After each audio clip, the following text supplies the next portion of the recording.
जय मां शारदे। आज के इस वीडियो में हम आपको रूपक ताल भाग 4 लेके आए हैं, यानी कि आज हम चौगुन लिखना सीखेंगे और साथ में बोलना भी सीखेंगे।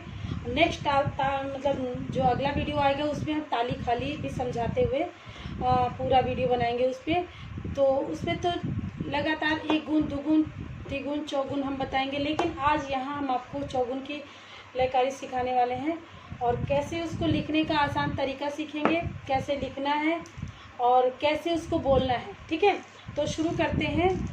चौगुन में कैसे लिखना है, यहाँ पर हम डालेंगे चौगुन।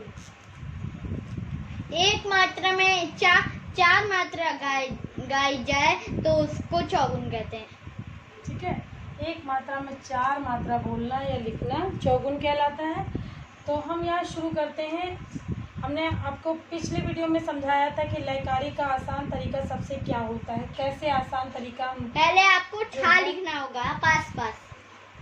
तो जब चौगुन लिखना है तो जाहिर सी बात है पास पास हम 4 बार ठेके को लिखेंगे, एक ठेके को 4 बार लिखेंगे, यानी कि जो ताल के बोल हैं पूरे बोलों को हम 4 बार लिखेंगे। तो अब जाके हमारी चौगुन की लयकारी समझ में आएगी। अगर आप चाहो तो पहले अगर लिख लोगे तो उसमें कभी कभी कंफ्यूजन आ जाएगी कि मान लीजिए ती ना करके लिख दिया तो दिक्कत आ जाएगी। तो सबसे पहले हम शुरू करते हैं लयकारी को एक मात्राओं को आराम से 4 बार हम लिखेंगे। ती ना, लेकिन इसको एक में नहीं जोड़ेंगे, अलग अलग ही लिखेंगे। ती ना, धी ना, ती ना, धी ना, फिर धी ना। फिर यहाँ पर ये एक आवर्तन पूरा हो गया। अब हम दूसरा आवर्तन लिखेंगे। ती ना, धी ना, धी ना, दीना, तीना, दीना, दीना, तीना, दीना, दीना, दीना, दीना, तीना, दीना, दीना, तीना, दीना, दीना। अलग अलग लिखेंगे, एक में नहीं लिखेंगे, पास पास लिखेंगे लेकिन अलग अलग। तीना, ये कितने आवर्तन हो गए? तीना, दीना, दीना, तीना, दीना, दीना।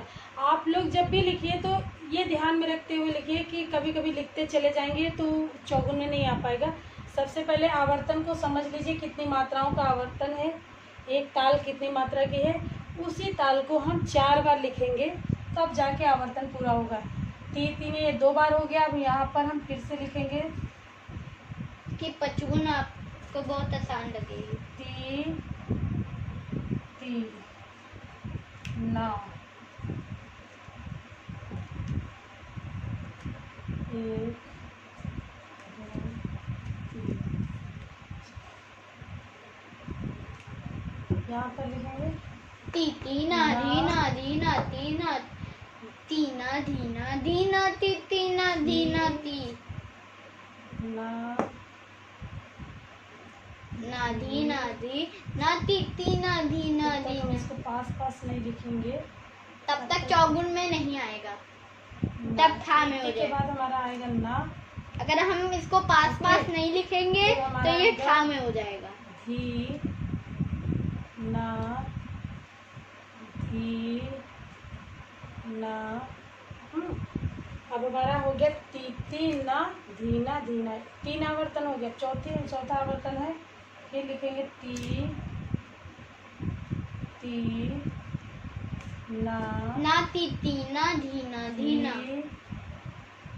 ना, धी ना। अब हमने इसको लिख तो दिया लेकिन ये पूरा नहीं हुआ है।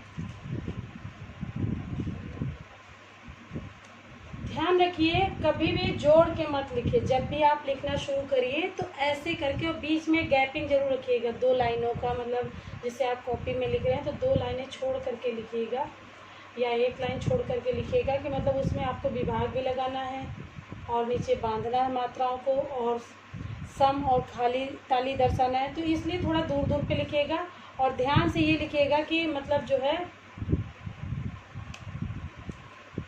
समझ में आ जाए। तो हम कैसे ये अब हम इनको बांधेंगे 1 2 3 4 4 मात्राओं में एक मात्रा को हम मिलाएंगे। कैसे?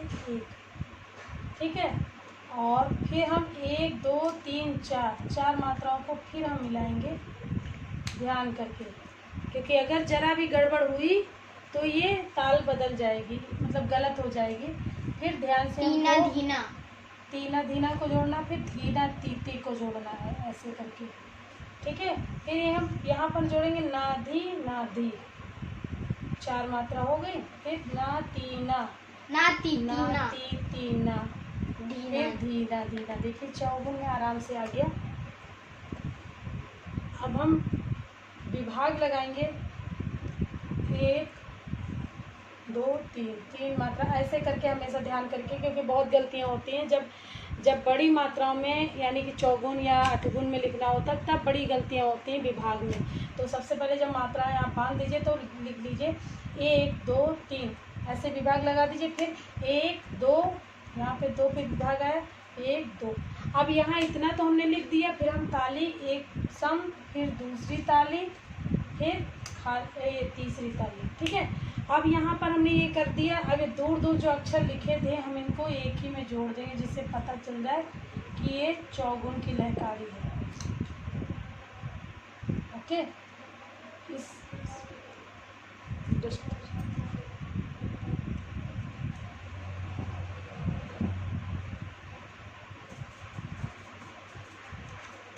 ये पता चल जाएगा ये चौगुन की लहकारी है, ठीक है। तो क्योंकि एक में जोड़ना बाद में आप जोड़िए, पहले ना जोड़िएगा, नहीं तो फिर प्रॉब्लम हो जाएगी, गलतियां जरूर हो जाएंगी। तो इसको बाद में जोड़िएगा एक ही में, तब पता आपको चल जाएगा, ठीक है।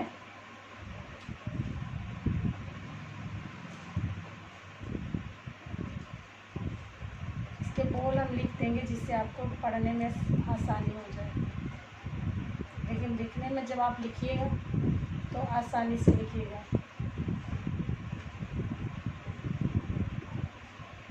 धीना धीना, बड़ा बड़ा लिखते हैं, एक ही में जोड़ देंगे, एक बोल हो जाएगा 4 मात्रा। फिर यहाँ पर आ जाएगा 3। आप क्यों लिख रहे बेटा? बार बार मुझे लिखाना पड़ रहा है, कॉपी पे लिखिएगा।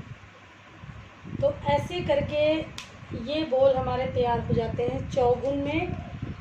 बहुत आसान तरीका है। सबसे पहले अगर जब भी कभी आप किसी ताल की लहकारी लिखना हो तो पहले उन ताल के बोलों को लिखिए। अगर एक गुण में लिखना है तो ठा में लिख करके विभाग लगा दीजिए। दुगुन में लिखना है तो 2 बार लिखिए। तिगुन में लिखना है तो 3 बार, और चौगुन में लिखना है तो 4 बार। अब हमारा लिखने का तरीका तो समझ में आ गया। अब इसको हमको बोलना है, तो पहले तो हम बोलना सीखेंगे तीती नाधी नाधी नाती, तीना धीना धीना तीती, नाधी नाधी ना तीना धीना धीना। ये हो गया तोड़ तोड़ के, लेकिन हमको उसके तोड़ के नहीं बोलना है, हमको लयकारी में बोलना है, यानी कि लय में बोलना है, टोन में बोलना है। जैसे रूपक ताल होता है ती तीना धीना धीना, तो कैसे बोलना? ती तीना धीना धीना ती तीना धीना धीना ती तीना धीना धीना ती तीना धीना धीना। ओके, अगर हम हाथ पे बोलेंगे कैसे बोलेंगे? पहली 1 2 3 उंगली निकालेंगे, 1 2 3 4 5 6 7। बोलेंगे ती तीना धीना धीना ती तीना धीना धीना ती तीना धीना धीना ती तीना धीना धीना। ये स्लो में इसलिए बताया कि आप लोग पहले इसको याद कर लीजिए, फिर इसको थोड़ा तेज लय में बोलिए। ती तीना धीना धीना ती तीना धीना धीना ती तीना धीना धीना ती तीना धीना धीना ती। ओके, ऐसे करके आपको बोलना है। अब हम इसको लिखना बता दिए हैं, एक गुण में, दुगुन में, तिगुन में, चौगुन में। तो आप लोग कमेंट बॉक्स में लिख करके बताइएगा कि आपको ये वीडियो कैसे लगे, कुछ फ़ायदा हुआ या नहीं हुआ। और फिर मैं अगले वीडियो में आपको ताली पे बोलना सिखाऊंगी, पहले स्लो में फिर फास्ट में बोलना सिखाऊंगी, ठीक है। ओके, जय मां शारदे।